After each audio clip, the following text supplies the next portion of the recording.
कहानी है साल 1976 की, जब कैप्टन गॉर्डन कुक अपनी पत्नी मैरी और दो बच्चों सुजैन और जोनाथन के साथ एक समुद्री यात्रा पर निकलते हैं। उनका शुरुआती सफर काफी अच्छा गुजरता है, पर अचानक मौसम बिगड़ने लगता है। ओह नो, मौसम तो खराब हो रहा है। और 2 जनवरी की शाम उनका जहाज एक भयंकर तूफान में फंस जाता है।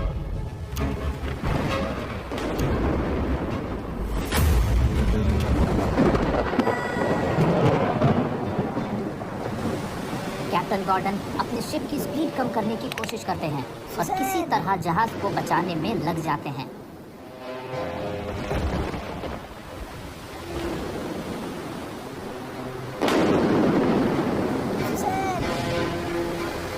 छह बजे करीब एक तेज लहर जहाज से आकर टकराती है, जिससे गॉर्डन को का सर व्हील में जाकर लगता है और वो शिप से बाहर पानी में गिर जाते हैं। उनकी पसलियां और दांत टूट चुके होते हैं और मुंह खून से भर जाता है। वो अपनी मौत का इंतजार करने लगते हैं। उन्हें लगता है कि वो अब नहीं बच पाएंगे और बेहोशी की हालत में जाने लगते हैं। उनका शिप वेव वॉकर उल्टा होने लगता है और डूबने के कगार पर होता है, और तभी एक और तेज लहर आती है और जहाज को सीधा कर देती है। कैप्टन गॉर्डन कुक जैसे तैसे जहाज की ग्रिल को पकड़कर दोबारा शिप पर आते हैं। हम डूब रहे हैं और अपनी वाइफ से व्हील संभालने के लिए कहते हैं, व्हील संभालो। वो भागते दौड़ते कैबिन में जाकर अपने दोनों बच्चों को देखते हैं। बच्चों, तुम ठीक हो? ठीक है, मेरे सर में चोट लगी है। इसके बाद गॉर्डन कुक अपने क्रूमैन लैरी और हर्ब के साथ मिलकर जहाज को बचाने की कोशिश में लग जाते हैं। उनके सारे उपकरण खराब हो चुके होते हैं, पर वो उम्मीद नहीं हारते और सारी रात जहाज में से पानी निकालने में लगे रहते हैं। 15 घंटे की मशक्कत के बाद वो जैसे तैसे सिचुएशन को कंट्रोल कर पाते हैं। पर 5 जनवरी के दिन मौसम फिर से खराब होने लगता है और तब जोनाथन अपने डैड के पास आके कहता है, क्या हम मरने वाले? We are not going to die if we all can be together. सू की आंखें सूजकर काली हो चुकी होती हैं और वो अपनी आंख के घाव अपने डैड को दिखाती है। तुमने मुझे बताया क्यों नहीं? आप सबको बचाने की कोशिश कर रहे थे। कैप्टन गॉर्डन कुक को लगने लगता है कि अब उनका अंत करीब है। पर कुछ देर बाद जॉन अपने डैड के पास आता है और कहता है, क्या मैं आपको हक कर सकता हूँ? हाँ, पर क्यों? क्या आप इस दुनिया के सबसे अच्छे डैडी हैं और कैप्टन भी। जी हाँ, कैप्टन गॉर्डन कुक अपनी फैमिली के साथ एक आइलैंड पर पहुंच चुके होते हैं और इस तरह वो अपनी और अपने परिवार की जान बचाने में कामयाब हो जाते हैं।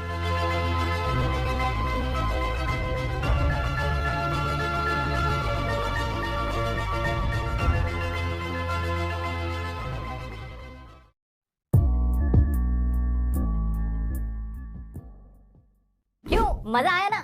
ऐसे नहीं, कमेंट में लिख के बताओ मुझे यस मजा आया कि नहीं। क्या प्रोग्राम दिखा दिया तूने? और मैं आपको बताने वाला हूँ इस चैप्टर की पूरी समरी, साथ ही मैंने तरह तरह के नोट्स आपके लिए बनाए हैं, एक कंप्लीट लॉन्ग आंसर जिसकी मदद से आप इस चैप्टर से रिलेटेड हर क्वेश्चन को अटेम्प्ट कर सकते हो। साथ ही 10 सेकंड के नोट्स मैं आपके लिए लेके आया हूँ। 10 सेकंड लगेंगे, वो नोट्स आप जैसे ही पढ़ोगे ना पूरे चैप्टर का आपको एक आइडिया हो जाएगा, एक रिवीजन हो जाएगा, बड़ा क्विक रिवीजन। आइए शुरू करते हैं कहानी। अरे सिर्फ सुनते जाओ, 10-15 मिनट में पूरा चैप्टर खत्म है। बहुत बड़ा चैप्टर है, दिखने में बहुत बड़ा है, लेकिन इतना ही मजेदार, इतना ही आसान है। आइए बात करते हैं इस चैप्टर की। भाई तो ये कहानी है 200 साल पुरानी किसी घटना पे। 200 साल क्यों भाई? 200 साल पहले, यानी 1976 से 200 साल पहले 1776 मान के चलते हैं हम। उस वक्त ना एक कैप्टन थे, शिप के कैप्टन होते ना, जेम्स कुक उनका नाम था। उन्होंने पूरी दुनिया का चक्कर लगाया था।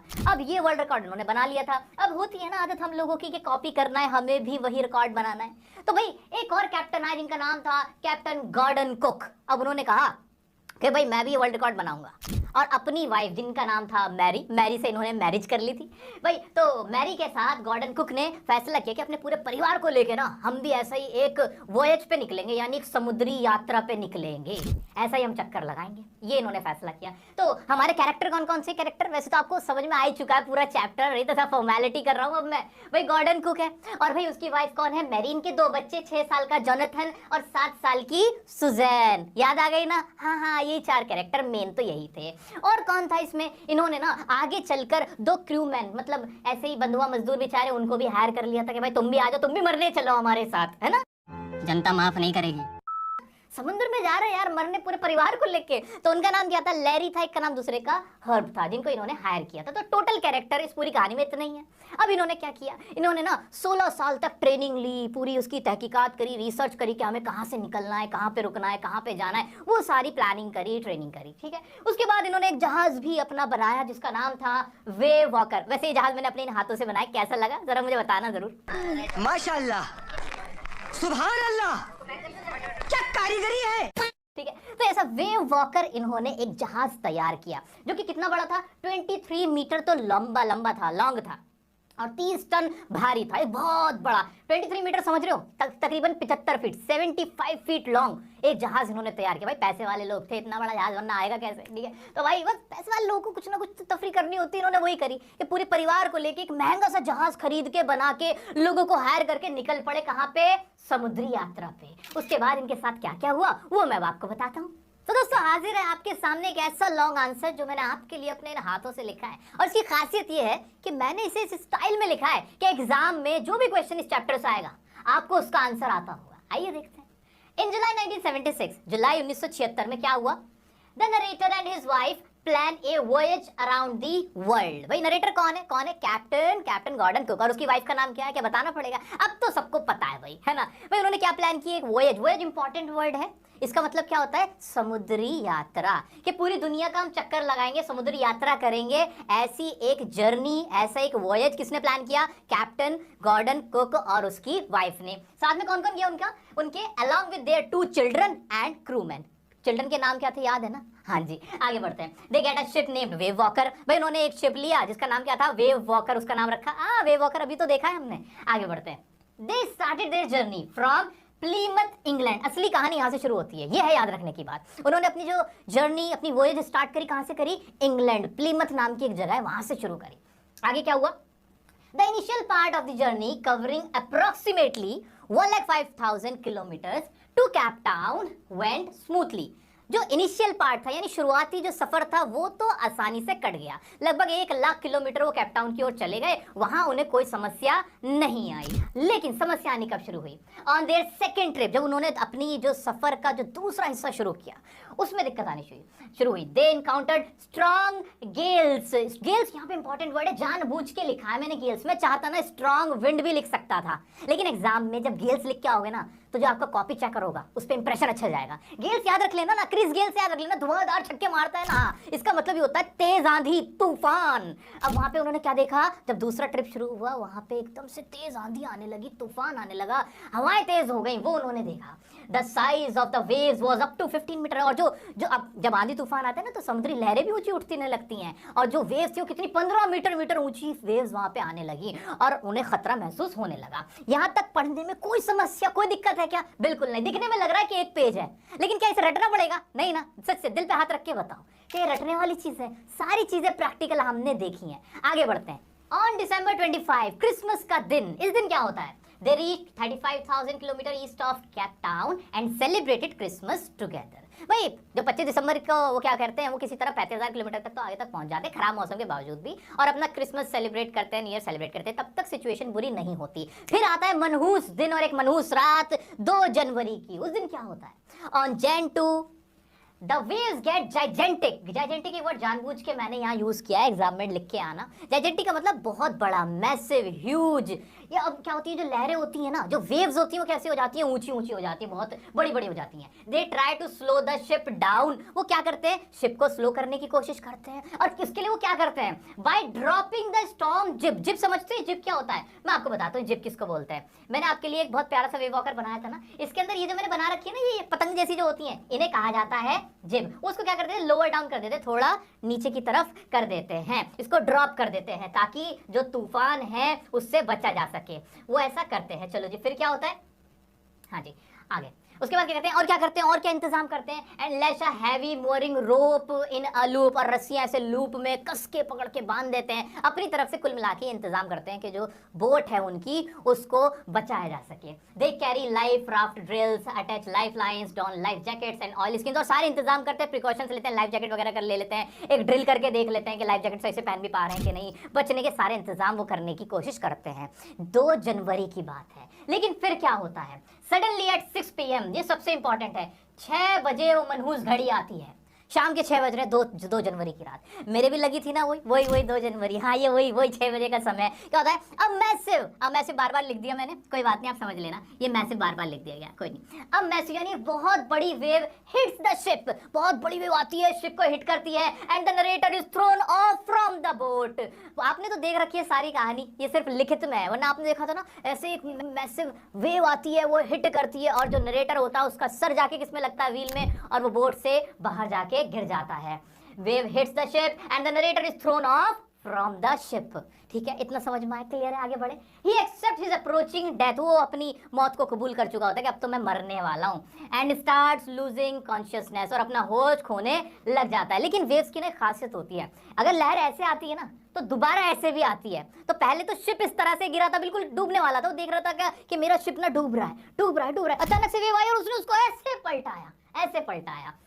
फिर क्या होता है, when the ship is about to overturn मतलब ऐसे पूरा ऐसे टर्न करने वाला था। फिर क्या होता है, a huge wave hit it again, एक huge wave आती है, उसको क्या करती है, hits it again, दोबारा उसको हिट करती है, turns it right back, दोबारा से वो यूं करते हुए सीधा हो जाता है। समझ में आई यहाँ तक की कहानी? जिसने इतना समझ लिया बस हो गया, चैप्टर खत्म, और है ही क्या इसके अंदर। आगे बढ़ जाए, आगे बढ़ते हैं। फिर क्या होता है, he suffers injuries in rapes and mouth, तुमने देखा था कितना मेरे मुंह से खून आ रहा था, वही कि उसको क्या होती है, इंजरी सफर करता है, जो हमारा नरेटर होता है, उसकी पसली टूट जाती है, मुंह दांत टूट जाते हैं, मुंह से खून आने लगता है। he grabs the guarding rails and gets on the ship, वो ना ऐसे रेल पकड़ता है और शिप पे वापस आ जाता है। अब उसकी वाइफ कहती है भाई हम डूब रहे हैं, ऐसा बोलती है मैरी ऐसा बोलती है, लेकिन फिर वो कहता है व्हील को पकड़ो, ऐसे पकड़ने को बोलता है। He instructs his wife to guard the wheel. He goes to his children's cabin where Sue informs about a bump on her head. ये बातें आपको पता ही हैं। वो कैबिन में जाता है, जो उसकी बेटी होती है, सू से कहता है तुम ठीक तो हो, तो वो बेटी बताती है कि मेरी आंख पे चोट लगी है। ये हमें बातें पता ही थी। आगे बढ़ जाते हैं।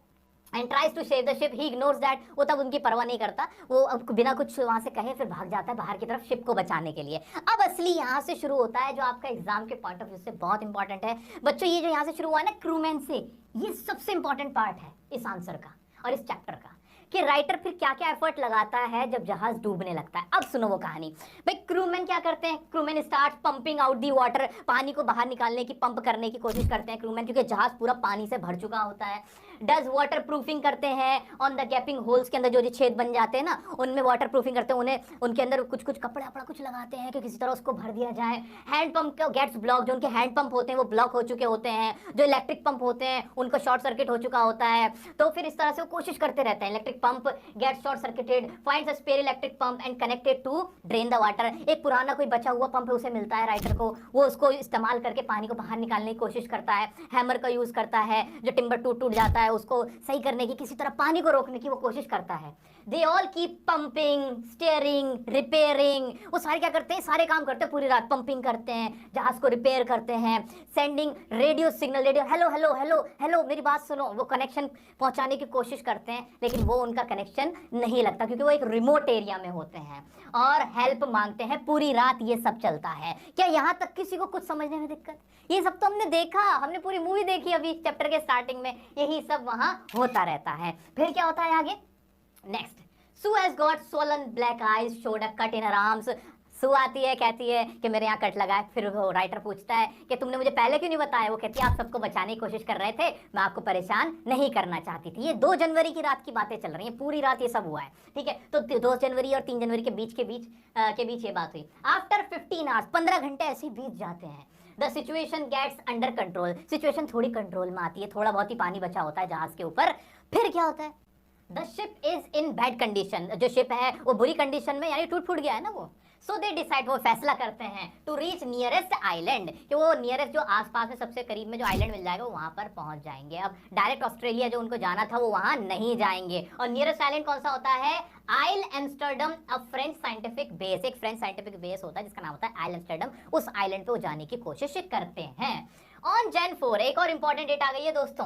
अब 2 जनवरी को एक काला दिन, काली रात आई थी, उसके बाद 4 जनवरी पे आ गए हम, यानी 2 दिन बीत चुके हैं। फिर क्या हो रहा है, they eat their first meal, some corn beef and crackers. भाई 2 दिन बाद बेचारों को कुछ खाना नसीब होता है, वो क्या खाते हैं, कॉर्न बीफ और कुछ क्रैकर्स वो लोग खाते हैं। but soon black clouds gather and weather gets deteriorated। भाई दोबारा से वो ब्लैक क्लाउड्स आए थे, काले बादल, हम तुम्हारा पीछा नहीं छोड़ेंगे, और वो दोबारा आके खड़े हो जाते हैं। और ऐसा कब होता है? ये जो बट सून जो वर्ड यूज हुआ ना, यानी Jan 5 की बात है। ये कब की बात है? 5 जनवरी की बात है। 4 जनवरी को अपना वो पहला मील खाते हैं 2 दिन के बाद, और उसके बाद 5 जनवरी को अगले ही दिन दोबारा से काले बादल उमड़कर आ जाते हैं। फिर क्या होता है? स्टीयर तक आ जाते हैं, आगे बढ़ते हैं। ही आस्क्ड लैरी, जो नरेटर होता है ना, वो लैरी से कहता है कि भाई जो तुम ना 185 डिग्री की तरफ मोड़ लो जहाज को, वो ऐसा कहता है। अब उनको अपनी डेथ नजर आने लगती है, ऐसा कह के वो चला तो जाता है, लेकिन वो ना अपनी पत्नी के हाथ में हाथ रख के ऐसे कहता है कि मैं तुमसे बहुत प्यार करता हूँ। उन्हें पता होता है कि वो नहीं बचेंगे। उसकी बेटी कार्ड्स के साथ खेल रही है तो उसके पास आती है, लोग हंसते हैं, मतलब उनको अपना एंड क्लियरली दिख रहा होता है, क्योंकि उसे नहीं पता होता कि 185 डिग्री के बाद क्या वो आइलैंड आ भी जाएगा कि नहीं। वो तो ऐसे तुक्का ही मार रहा होता है, अपनी एक कैलकुलेशन, एक अपना सिक्स सेंस लगा रहा होता है। वो बिल्कुल अप्रोक्सीमेशन के बेस पे जा रहा होता है, उसे नहीं पता होता कि वो कहाँ जा रहा है। उन्हें लगता है जहाज इस लायक है नहीं, ये थोड़ी बहुत और आंधी तूफान आएगा, पलट जाएगा, हम मर जाएंगे। ठीक है, तो वो बस उसको कह के लैरी को कि भाई 185 डिग्री पे मोड़ लियो। वो खुद अपने बच्चों में, अपनी बीवी के पास बैठता है, वक्त बिताता है, जहाँ पे उसके बच्चे भी उसके साथ थोड़ा बहुत खेलते हैं। उसका बेटा उसके पास आके कहता है कि डैडी क्या हम मरने वाले हैं? तो वो कहता है कि अगर हम एक साथ हैं ना तो कोई बात नहीं, मुझे मौत से भी डर नहीं लगता। ये सारी बातें हो रही होती है, पत्नी का हाथ लेके बैठा होता है साथ में। फिर क्या होता है? वो सोने चला जाता है। ये करके ना वो सोने चला जाता है। His son came and informed him that they have reached the island। और उसका बेटा आता फिर उससे कहता है ना कि पापा कैन आई हग यू, क्या मैं आपको हग कर सकता हूँ? कहता है क्यों? तो कहता है क्योंकि आप इस दुनिया के बेस्ट डैडी हैं और कैप्टन भी, because we have reached the island. हम कहाँ पे आ गए हैं? आइलैंड पे आ गए हैं। और वो अपने पिता को बेस्ट डैडी और कैप्टन कहता है। इस तरह से अपने डिटर्मिनेशन से, अपनी फाइट से, अपने स्ट्रगल से, अपने ऑप्टिमिज्म से, अपनी यूनिटी के बेस पे वो लोग डेथ से फाइट करते हैं ना, अल्टीमेटली कॉन्कर करते हैं एक ऐसी जर्नी जो कि इम्पॉसिबल नजर आ रही थी। दोस्तों बस this is the end of the chapter. पूरी कहानी पता भी नहीं चली और खत्म हो गई मजे मजे में। क्या इनमें कोई भी वर्ड मुश्किल लग रहा था? नहीं ना, बहुत इजी था कि नहीं? और इजी बनाता हूँ ना, रुको और इजी बताता हूँ। सिर्फ ये डेट्स याद रख लेना, देखो तुम्हें सब याद रह जाएगा। 2 जनवरी का दिन मनहूस दिन था, शिप पलट गया। 4 जनवरी का दिन फाइनली पहली बार 2 दिन में खाना खाया। 5 जनवरी का दिन वेदर फिर खराब हो गया, और 6 जनवरी के दिन वो लोग आइलैंड पर पहुंच गए। समझ में आया? ये डेट्स आपको याद रहेंगी ना, एग्जाम में लिख के आओगे, इन्हीं के नंबर हैं। और रुको 10 सेकंड में और रिवीजन करा देता हूं, points to remember this chapter. पूरा चैप्टर लर्न रहेगा अगर इन पॉइंट्स को एक बार माइंड में घुमा लोगे। और देखते हैं पहला। In July 1976 they plan a voyage. भाई 1976 में एक प्लान करते हैं वॉयज का। On 25 December rough weather, celebrated Christmas. Weather थोड़ा रफ होता है लेकिन वो क्रिसमस को सेलिब्रेट करते हैं। 2 जनवरी का दिन आता है, स्टॉर्म और वेव्स हिट कर देती हैं शिप को। सारी कहानी वहां से शुरू होती है। दे गेट इंजर्ड, स्ट्रगल्ड, वो सारी चीजें होती हैं। वाटर को पंप करते हैं, बाहर निकालते हैं। रिपेयरिंग, स्टीयरिंग, याद आ रहा है ना? है ना? क्या करते हैं? कनेक्टिंग सिग्नल्स, वो सारी चीजें करते हैं, रेडियो सिग्नल तक कनेक्ट करने की कोशिश करते हैं। ये सारा काम पूरी रात चलता है। Jan 4 का सिचुएशन गेट्स अंडर कंट्रोल हो जाती है। Jan 5 को वेदर डिटेरिएटेड अगेन होता है, और Jan 6 को दे रीच द आइलैंड। ये पूरा हमारा चैप्टर सिर्फ इन 5-6 पॉइंट्स में आपको मैंने समाकर दे दिया है। क्या बात है सर, क्या बात है सर, क्या बात, ये बात है।